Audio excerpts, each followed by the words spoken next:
8h10, vous écoutez bien RCF, bon début de journée avec la matinale.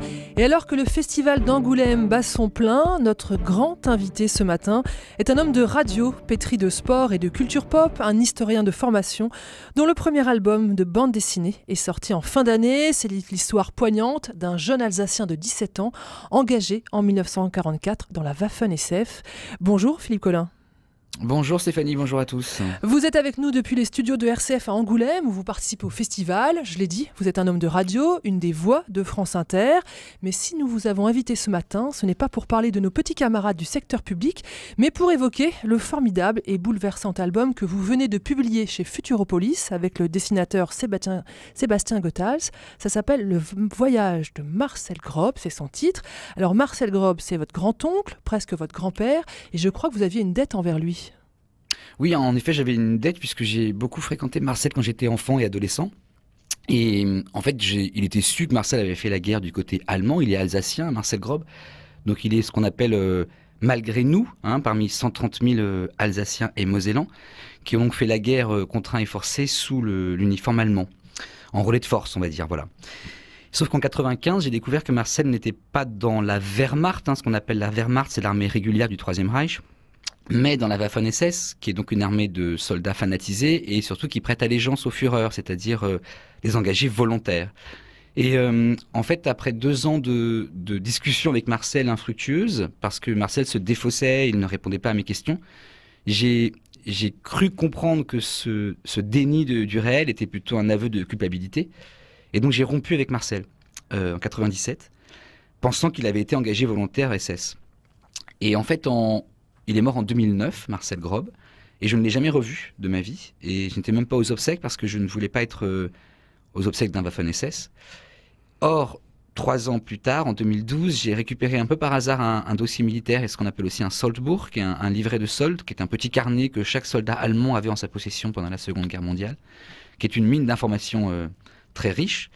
Et très vite, j'ai découvert, et j'en viens à votre question, que j'avais fait une erreur de jugement, parce qu'en fait, Marcel n'était pas engagé volontaire, mais en relais de force comme 10 000 gamins alsaciens qui avaient 17 ans à l'époque. C'est important, c'est un gamin à 17 ans. Et donc, en fait, j'avais une sorte de dette, en effet, de mes jugements et d'erreurs lourdes à l'égard de Marcel, mais aussi des 10 000 autres, et puis finalement des 130 000 autres. Parce que finalement, on se dit toujours, malgré nous, c'est un mot un peu bizarre, parce que malgré nous, on pourrait se dire, quand même, ils auraient pu ne pas y aller. Donc, et donc, en fait, cet album, je l'ai fait pour presque demander pardon et comme une sorte de réparation à l'égard de la mémoire de Marcel. Philippe Collin, vous nous l'avez dit, la Wehrmacht, c'est bien différent de la Waffen-SS. Oui. Alors pourquoi la Waffen-SS a-t-elle enrôlé des Alsaciens ? Alors ça, c'est une question très importante. Sur la fin de la guerre, à partir du printemps 1944, Hitler impose à Himmler étant le chef suprême de la SS et de la Waffen-SS, il impose donc à Himmler de maintenir à 600 000 le nombre d'hommes dans la Waffen-SS, toujours dans l'optique un peu folle en 1944 qu'ils vont gagner la guerre. Or, Himmler n'arrive plus à maintenir ses effectifs à ce niveau-là, donc il a une idée un peu redoutable, il se dit, comme je n'y arrive plus, je vais aller ponctionner aux marches de l'Empire, du Troisième Reich, des populations qu'on appelle Volksdeutschen, sont allemands par le peuple, qui sont donc des populations frontalières et qui ont des influences de culture germanique. Vous voyez, donc ça veut dire la Hongrie, la Roumanie, le Danemark, l'Alsace, la Moselle, la Belgique. Et il va aller ponctionner des gamins là. Et le Gauleiter, donc le préfet, on va dire, nazi à Strasbourg, qui est le Wagner, il s'appelle Wagner, offre à Himmler 2000, puis 4000, puis 10 000 gamins, donc ils ont tous entre 15 et 18 ans, à Himmler pour être enrôlés de force dans la Waffen-SS et ils vont les combattre sur le front. Alors justement, vous nous l'avez dit, 17 ans, c'est un gamin. Qu'est-ce que vous savez précisément de ces mois passés dans les rangs allemands ? Alors on sait plusieurs choses. On sait d'une part l'incorporation, la formation, puisque ce sont des jeunes hommes qui ont 15, 16, ils ne sont 16 ans, 17 ans, ils ne sont pas combattants, donc on doit leur apprendre à se former à la guerre. Et donc du coup, ils sont pendant 3 mois, ça dure 3 mois la formation, notamment à Stralsund au nord de Berlin, dans une sorte, on fait ses classes en gros, mais c'est très très dur. Et ensuite, la plupart des Alsaciens sont envoyés sur le front de l'Est, donc pour essayer de contenir l'armée rouge après Stalingrad. Et quelques centaines néanmoins, comme Marcel, sont envoyés sur le front italien, au nord de l'Italie, puisque les Alliés sont remontés quasiment jusqu'à Bologne. Mais il y a une ligne, là, ce qu'on appelle la ligne gothique, qui est une sorte de ligne Maginot nazie, on va dire, qui est installée à partir du printemps 1944 et qu'il faut défendre. Et en fait, on envoie beaucoup là de jeunes recrues Waffen-SS pour défendre la ligne gothique et empêcher les Américains, les Anglais, les Néo-Zélandais, qui sont là aussi par exemple, à conquérir l'Italie. Et que l'Allemagne veut protéger comme elle peut. Et pour protéger évidemment son Reich, puisque après l'Italie, c'est l'Allemagne. Donc en fait, ces gamins sont envoyés sur le front et on leur demande de participer notamment au massacre de populations civiles. Oui. Voilà. Allez-y. Dans votre album, Marcel Grob participe à un massacre en Italie, à Marzobotto. C'est aussi le drame de votre grand-oncle ? Oui, et de tous les autres gamins. Parce qu'en fait, vous savez, ces gamins, ils sont intégrés de force. Mais il y a, parmi la hiérarchie, on va dire, Waffen-SS, il y a des types un peu... des psychopathes, au sens premier du terme. Notamment le major Raeder, qui est un officier autrichien, qui arrive du front de l'Est et qui a eu des pratiques d'ultra-violence, notamment en Biélorussie. C'est-à-dire, en fait, on massacre des populations civiles pour faire peur aux résistants communistes. Et il arrive sur le front de l'Ouest, donc en Italie, et il dit à sa hiérarchie, il dit très bien, ces gamins alsaciens ou roumains ou danois, ils sont Waffen-SS, donc ils ont le double S sur le col de la chemise, ils ont le tatouage du groupe sanguin sous le bras gauche, qui était réservé aux SS parce qu'ils étaient prioritaires sur le front, etc. Il dit ok, ils sont Waffen-SS, mais sont-ils vraiment Waffen-SS ? Alors on va leur imposer ce qu'ils appellent la part du sang. C'est-à-dire, on va voir jusqu'où ils sont Waffen-SS, est-ce qu'ils sont capables de massacrer des populations civiles. Et donc, notamment à Marzabotto, c'est donc un massacre qui va durer à peu près 8 jours, entre la fin septembre et le début octobre 1944, qui est l'équivalent, pour qu'on comprenne bien, d'Oradour-sur-Glane en Italie. Et il va prendre le bataillon 35, lui dirige le bataillon 36, et dans le bataillon 35, il y a beaucoup d'enrôlés de force alsaciens. Et il dit, je les prends avec moi, et on va voir s'ils sont... Waffen-SS dans le cœur, vous voyez. Et en fait, il est contraint à participer au massacre. Alors comment il le fait ? C'est-à-dire que le premier jour, notamment, il y a un des gamins alsaciens qui refuse pas, il est malin. Il est dans un peloton d'exécution, mais il tire au-dessus. Il ne tire pas dans les femmes et les enfants. Et il y a l'officier SS le voit, il a vu qu'il n'avait pas tiré dans la cible, donc il le prend, il le met à genoux et il lui colle une balle dans la tête. Et il dit aux autres gamins alsaciens, si vous ne participez pas au massacre, voilà ce qui vous sera réservé comme sort. Ouais. Donc c'est un piège terrible. C'est-à-dire que non seulement, en plus, ce qui est important de dire, Stéphanie, c'est que les gamins qui sont là, les menaces pèsent sur leur famille. C'est-à-dire qu'on pourrait se dire, mais pourquoi ils ne sont pas partis ? Pourquoi ils n'ont pas pris le maquis ? C'est qu'en fait, le piège nazi fait que si vous n'alliez pas à la convocation militaire, toute votre famille était déportée. Les parents, les grands-parents. Oui, je vous en prie. Philippe Collin, la question qui court tout au long de l'album, c'est qu'aurions-nous fait à sa place ? Oui, c'est l'enjeu du récit. De tout ce qu'on a fait avec Sébastien Goethals, c'était ça, c'est de se dire on part d'une histoire alsacienne avec un cas particulier qui est Marcel Grob, mais qui en fait incarne une situation dans une guerre mondiale. Et je pense que chaque lecteur et chaque lectrice peut se transposer dans Marcel, même s'il n'est pas alsacien ou alsacienne, en se disant qu'est-ce que moi j'aurais fait à la place de Marcel Grob. Et je pense que la complexité du récit, c'est de respecter les conditions de l'époque. De ne pas dire il y avait qu'à, il fallait que... C'est de bien comprendre la situation de l'époque et voir à quel point ces gamins alsaciens étaient pris au piège d'un système redoutable et qui peut renvoyer à chacun d'entre nous. C'est-à-dire se dire qu'est-ce que moi j'aurais fait à 17 ans ? Est-ce que je n'aurais pas été engagé aussi parce que j'aurais aimé protéger les gens que j'aime ? C'est-à-dire mes parents, mes frères, mes sœurs, mes grands-pères. Et donc la question, elle dépasse largement le cadre de l'Alsace. Un mot sur cet officier allemand avec qui le héros va se lier d'amitié. C'est un homme cultivé qui peut citer Rimbaud, Tchekhov. Il représente une partie de cette génération allemande ? C'est très vrai. En fait, ce personnage, il n'est pas existé en tant que tel. Il est le résultat de plusieurs personnes qui ont existé. C'est un personnage composite. En fait, Christian Ingrao, qui est un historien, un grand historien, qui a signé le cahier pédagogique qui est à la fin de l'album, a écrit un livre il y a quelques années qui est extraordinaire, qui s'appelle « Croire et détruire », où dans ce livre, il passe en revue cette jeune génération d'officiers SS, assez jeunes, mais qui ont fait les universités, qui ont lu Goethe, qui ont écouté Mozart et Beethoven, mais qui sont quand même retrouvés dans cette hiérarchie de Waffen-SS, parce que en fait, ils voulaient venger l'Allemagne du traité de Versailles, qui avait été une humiliation pour l'Allemagne, après la Première Guerre mondiale. Et en fait, Christian s'interroge sur le fait que les nazis sont le produit de notre civilisation.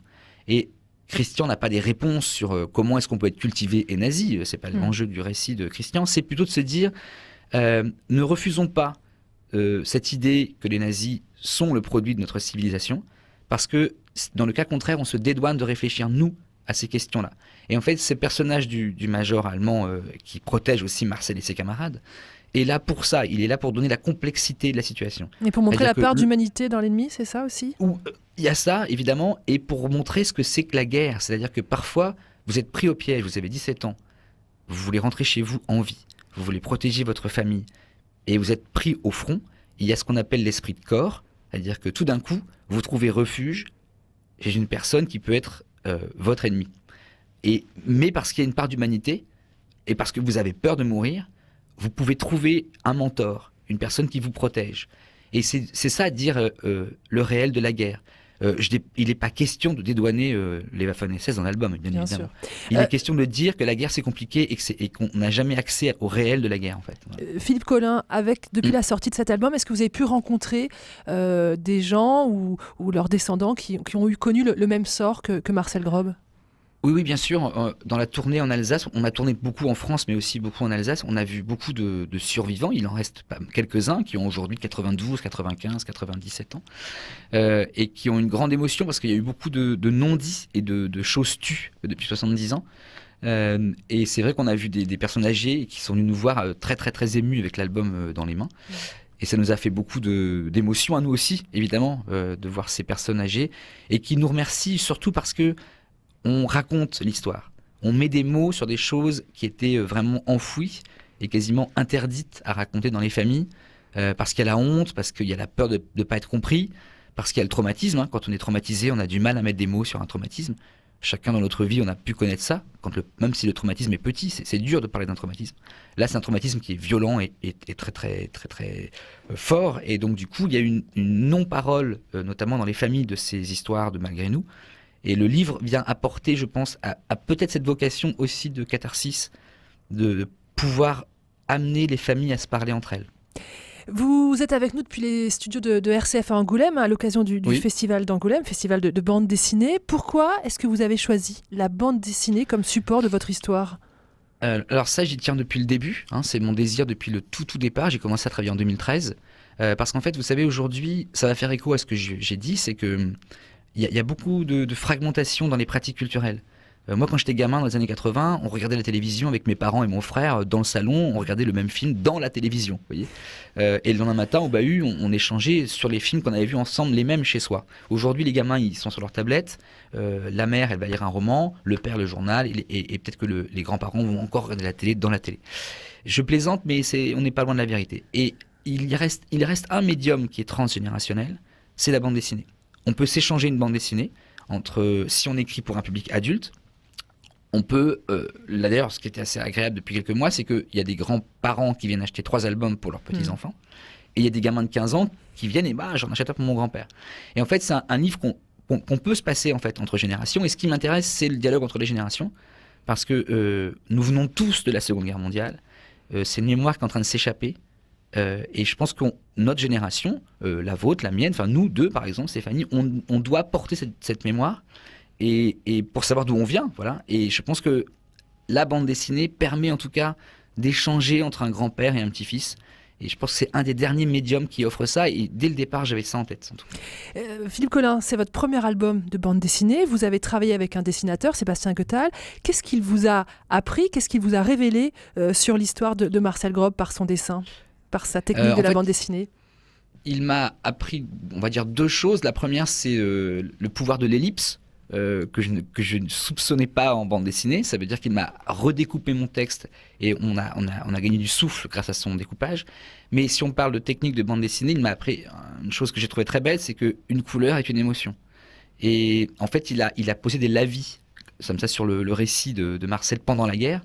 Et il y a des lavis qui donnent des teintes qui font aussi écho à un objet de pop culture, on va dire, ça reste populaire, une bande dessinée. Mais il y a des lavis bleus qui sont le froid, il y a des lavis ocre qui sont l'angoisse, il y a des lavis verts qui sont assez apaisants. Et pour les gens qui ont l'album entre les mains, ils voient de quoi je parle. Mais pour ceux qui le découvriront, voilà, c'est vrai qu'il y a une sorte de... C'est du sépia, mais du sépia coloré avec un lavis. Et ça a donné un rythme au récit, et surtout des émotions que le lecteur peut s'approprier. Quand il fait bleu, il fait froid. Et il fait peur, du coup. Voilà. Et Philippe Collin, il y aura d'autres bandes dessinées après ? Oui, en tout cas, on a un autre projet avec Sébastien, parce qu'on a eu beaucoup de plaisir à travailler ensemble. Et avec Futuropolis, l'éditeur, et Sébastien, on est déjà sur un second objet. Voilà, on travaille en ce moment en tout cas. Voilà. Toujours une bande dessinée historique? Oui, une bande dessinée historique qui sera un peu plus récente que la Seconde Guerre mondiale. On n'en saura pas plus. Non, pas plus, je suis désolé. Allez, une dernière question avant de Oui. se quitter. Aujourd'hui, vous êtes réconcilié avec votre grand-oncle? Écoutez, en tout cas, je n'ai pas pu lui parler évidemment, mais en tout cas, ça m'a beaucoup apaisé cet album, et le succès qui va avec m'a aussi beaucoup apaisé, parce qu'aujourd'hui on en est à plus de 100 000, donc ça me paraît complètement fou. Mais du coup, ce succès fait que Marcel aujourd'hui est une sorte de porte-mémoire d'une génération sacrifiée, et c'est une manière de réparer les choses et d'être effectivement un peu plus serein par rapport à l'erreur de jugement que j'ai commise à 20 ans et pendant 15 ans, puisque j'ai pas daigné revenir près de Marcel pour avoir des explications. Donc oui, je suis assez apaisé pour répondre à votre question. Merci beaucoup Philippe Collin d'avoir été notre grand invité. Merci et bravo pour ce formidable et bouleversant album. Ça s'appelle Le Voyage de Marcel Grob et c'est publié, vous l'avez dit, chez Futuropolis. Merci à vous et belle journée à Angoulême, et merci à l'équipe d'Angoulême de vous avoir accueillis. Merci.